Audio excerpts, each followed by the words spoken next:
Assalamualaikum warahmatullahi wabarakatuh. Salam sejahtera, Om Swastiastu, Namo Buddhaya. Salam kebajikan.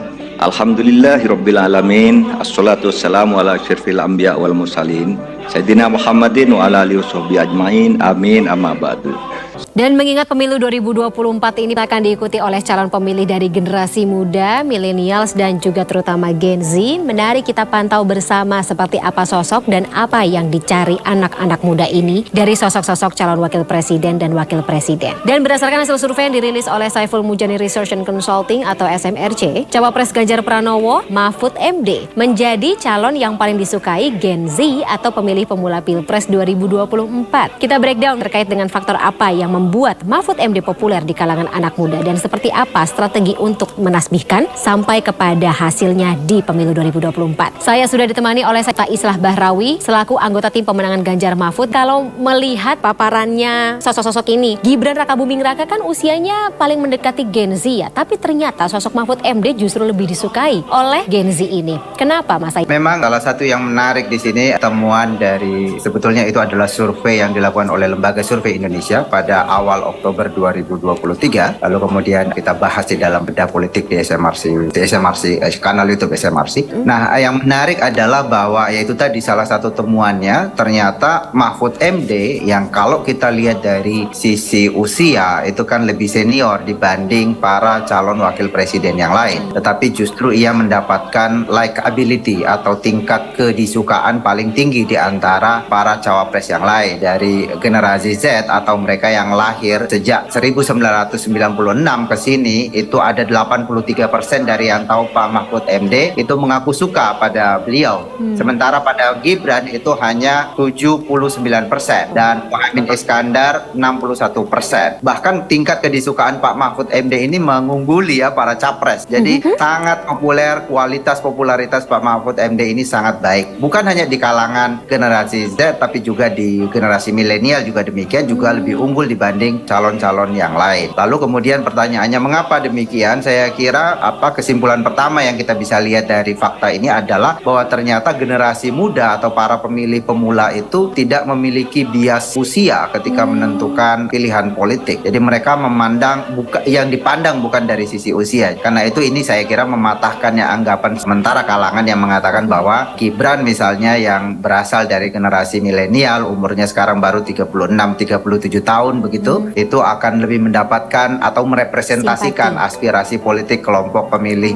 muda. Tapi ternyata kita menemukan ternyata pemilih muda ini tidak bias usia. Mereka subjektivitas usia itu tidak bermain di sana. Mereka cukup objektif di dalam menilai calon-calon ini. Saya beberapa kali mengatakan bahwa generasi muda kita itu punya sejumlah isu. Salah satu isu yang paling penting dari generasi ini adalah soal akuntabilitas, soal pemberantasan korupsi, integritas begitu. Dan tampaknya itu terlihat pada sosok Mahfud MD. Lebih terlihat pada Mahfud MD jika kita bandingkan dengan sosok yang lain. Jangan lupa bahwa Mahfud MD ini rekam jejaknya di dalam pemerintahan sangat panjang, mulai dari legislatif, kemudian sebelumnya juga eksekutif gitu, Menteri Pertahanan di masa Gus Dur, kemudian pernah menjadi anggota legislatif, pernah aktif di yudikatif, menjadi ketua MK, dan sekarang kembali di pemerintahan. Dan dari rekam jejak yang sangat panjang itu, salah satu keunggulan dari Mahfud MD adalah dia terkenal sangat berintegritas, sangat komit pada bagaimana pemerintahan itu berjalan secara lebih akuntabel gitu ya. Dan bahkan di akhir-akhir ini kita lihat bahwa kebuntuan-kebuntuan di dalam penegakan hukum misalnya, terutama yang terkait dengan korupsi itu kan Mahfud MD tampil ke depan gitu, dominan gitu menyuarakan persoalan-persoalan hukum. Dan saya kira generasi milenial dan generasi Z yang kita tahu ini punya akses terhadap informasi yang lebih baik, mereka lebih objektif di dalam membaca informasi, itu menangkap fenomena itu dan kemudian ya memberi apresiasi dengan ketika kita tanya ya mereka memberi likability yang lebih tinggi pada Mahfud MD dibanding calon-calon lain. Menarik, ternyata memang para pemilih muda ini tidak melihat usia atau secara visualisasi usia muda ini bisa menjadi faktor yang bisa menarik mereka memilih seseorang, tapi dari rekam jejak. Tapi rekam jejak tersebut kan juga kita lihatnya dari pekerjaan seperti itu. Ini pertanyaan untuk untuk Bang Islah, kira-kira apa saja mungkin daya tarik atau magnet yang tentunya kalau misalnya tadi kata Mas Aidiman ini justru melewati surpassing dari likability dan juga bagaimana popularitas sosok-sosok capresnya sendiri. Apakah ini yang menjadi faktor utama kenapa Pak Mahfud dipilih oleh Pak Ganjar Pranowo, Bang Islah? Sebenarnya kalau dalam dunia politik itu soal usia ini memang kadang-kadang tidak bisa diukur. Age is just number gitu. Itu biasa dalam dunia politik. Tapi begitu getolnya Pak Mahfud selalu menyuarakan demokrasi misalnya, kedaulatan hukum dalam satu negara, bukan monokrasi gitu ya, bukan satu kekuatan negara yang terpusat pada satu kelompok. Sebenarnya memang menjawab dari kebutuhan kritis dari anak muda hari ini. Ketersediaan informasi yang tanpa batas di dunia digital ini justru membangun anak muda yang sangat kritis terutama terhadap kepastian dan penegakan hukum. Nah ini Pak Mahfud menjawab dari kegelisahan-kegelisahan itu. Kita bisa lihat misalnya ketika Pak Mahfud berbicara tentang demokrasi, kedaulatan hukum, pada satu sisi banyak kasus-kasus yang seharusnya ini tidak bisa dijangkau oleh hukum, tapi karena memang vokalnya Pak Mahfud sehingga kemudian satu kasus hukum itu bisa terselesaikan dan berada pada jalur-jalur hukum yang sebenarnya gitu ya. Ini yang kemudian membangun heroisme di kalangan anak muda bahwa ini adalah pilihan saya untuk menjawab berbagai tuntutan-tuntutan kepastian hukum itu. Anak muda kita yang peduli dengan politik sebenarnya adalah anak muda yang punya nilai-nilai kritis terhadap pelaksanaan hukum di dalam negara ini. Itu otomatis. Orang-orang yang apatis terhadap politik tentu saja mereka akan apatis terhadap apapun yang terjadi di negara ini. Saya kira anak muda kita hari ini betul-betul kritis terutama terhadap kepastian hukum. Karena memang banyak sekali hal-hal yang kadang-kadang dituntut oleh anak muda itu tidak terjawab. Karena memang anak muda ini kadang-kadang di banyak negara menjadi korban dari diskriminasi hukum.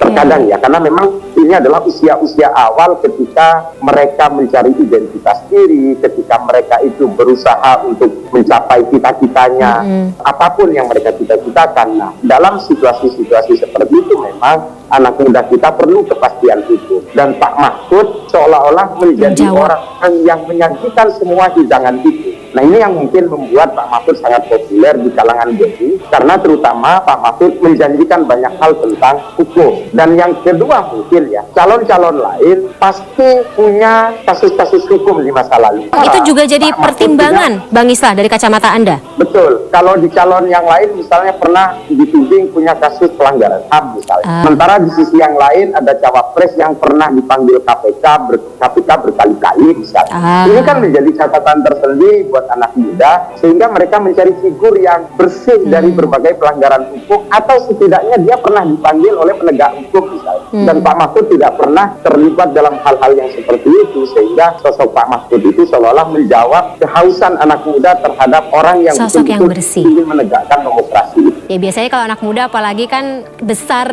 dengan nonton film superhero, jadi paling mencari sosok yang bisa menjadikan yang bisa dijadikan role model, seseorang yang mungkin bisa mendekati nilai-nilai yang dianut oleh superhero, seperti itu asumsi saya sementara saat ini ya. Kang Ferry melihat bagaimana hasil survei SMRC dan juga tadi ketika dikatakan Pak Mahfud ini justru yang paling favorit disukai, likability-nya tinggi di kalangan calon pemilih muda atau Gen Z yang kita tahu menjadi salah satu pemilih yang jumlahnya dominan dalam pemilu 2024. Apakah ini atau hasil survei ini bisa dikatakan jadi kuncian menang? Saya pikir ini satu modalitas yang luar biasa yang kita dapat. Mudah-mudahan ini catatan yang kita pertahankan lah, mudah-mudahan sampai nanti pada tanggal 14 Februari 2024. Tapi yang pasti terkait dengan soal anak muda, saya pikir ada 3 isu yang sangat penting. Yang pertama adalah soal kesejahteraan, yang kedua adalah soal lapangan kerja, dan yang ketiga adalah soal pemberantasan korupsi. Dan ini sangat penting sekali. Dan sosok Pak Mahfud ini adalah sosok bukan saja melengkapi, tapi betul-betul menjadi satu guide atau pengawal yang memang betul-betul ada di dalam pasangan Mahfud dan Ganjar dan Mahfud MD ini. Jadi ini menjadi poin yang sangat penting sekali yang perlu kita coba lihat bahwa kondisi-kondisi yang memang sekarang muncul menjadi hal yang sangat penting. Apalagi di Gen Z dan juga milenial tentunya mereka sangat demokratis. Mereka sangat terbuka sekali dengan segala berbagai pemikirannya. Saya yakin mereka punya satu potensi untuk memilih secara langsung, dan ini membuktikan bahwa anak muda pun tidak hanya melulu karena aspek memilih karena aspek mudanya. Ya, yang pasti adalah bahwa tentunya anak muda tidak melulu bahwa dia memang harus memilih anak muda, gitu kan, seperti itu. Tapi bagaimana dia membawa isu anak muda, dia memang sama dengan punya semacam misi terkait dengan soal anak muda, betul-betul memang merasakan bagaimana isu-isu yang memang harus dikawal oleh anak muda itu sendiri. Ini menjadi poin yang sangat penting. Jadi dengan kuantitas Gen Z dan milenial ini yang cukup signifikan, saya pikir ini menjadi satu modalitas yang cukup penting sekali. Dan ternyata ini membuktikan bahwa figuritas itu menjadi hal yang sangat menarik ya Mbak. Dengan munculnya figur Mas Ganjar, apalagi ditambah dengan Pak Mahfud yang memang saya pikir ternyata satu isu yang memang sangat penting sekali adalah tegas, betul-betul bisa membawa Indonesia bebas korupsi, dan ini menjadi hal yang sangat penting sekali yang dibawa oleh Pak Mahfud seperti itu. Interesting. Betul begitu ya Mas. Kalau tadi kalau kata Bang Islah adalah ketika anak muda terutama mereka yang politik, maka bisa dipastikan ya terlihat dari hasil survei memilih Pak Mahfud. Tapi apakah dari hasil survei ini juga membaca anak-anak yang Gen Z masuk usia calon pemilih tapi kebetulan tidak terlalu mengerti politik, ada sektor lain yang menjadi sasaran utama mereka atau kebutuhan mereka yang juga terpapar di hasil survei? Sebenarnya gini, secara umum biasanya ada dua hal yang menjadi pertimbangan utama atau yang dianggap paling penting oleh publik, termasuk generasi milenial dan generasi Z, yang harus dimiliki oleh calon pemimpin nasional. Yang pertama adalah kedekatan dengan rakyat, kemudian yang kedua integritas. Kebetulan faktor kedekatan dengan rakyat itu umumnya para politisi kita ya dianggap cukup dekat lah dengan publik, juga partai-partai politik. Yang menjadi persoalan adalah pada aspek integritas. Masyarakat kita umumnya menilai aspek integritas ini sangat penting, tetapi kurang ada pada politisi-politisi. Nah, saya kira faktor ini yang kemudian menjadikan Pak Mahfud MD terlihat sangat berbeda dengan calon-calon lain karena dia bukan politisi? Ya, pada akhirnya dia jadi politisi sekarang, calon pemimpin. Dia memiliki nilai yang dianggap penting oleh publik, dan sekarang ini pada politisi lain tidak ada nilai itu atau kurang nilai itu, yaitu aspek integritas tadi. Itu yang menyebabkan kemudian likability-nya kemudian menjadi sangat dominan ya. Bahkan kalau kita lihat lebih tinggi daripada calon presiden sekalipun. Nah, yang menarik pada Mahfud MD, kenapa ini menjadi penting? Karena likability yang tinggi ini terjadi pada Mahfud yang popularitasnya sebenarnya belum maksimal. Baru sekitar 62% generasi Z yang kenal dengan Pak Mahfud. Sementara Gibran misalnya yang kenal sudah 74%. Tetapi dari yang kenal itu lebih tinggi yang suka pada Mahfud dibanding Gibran. Karena itu potensi elektabilitas Pak Mahfud MD menyumbang pada Ganjar Pranowo sebenarnya lebih besar dibanding dengan cawapres seperti Gibran atau Muhaimin Iskandar misalnya. Karena kalau popularitasnya naik sementara likability-nya tinggi, ini bisa menyumbang elektabilitas lebih besar dibanding yang lain. Jadi saya garis bawahi berarti sekarang Pak Mahfud MD well liked tapi belum well known, belum terlalu well known, begitu ya? Persis.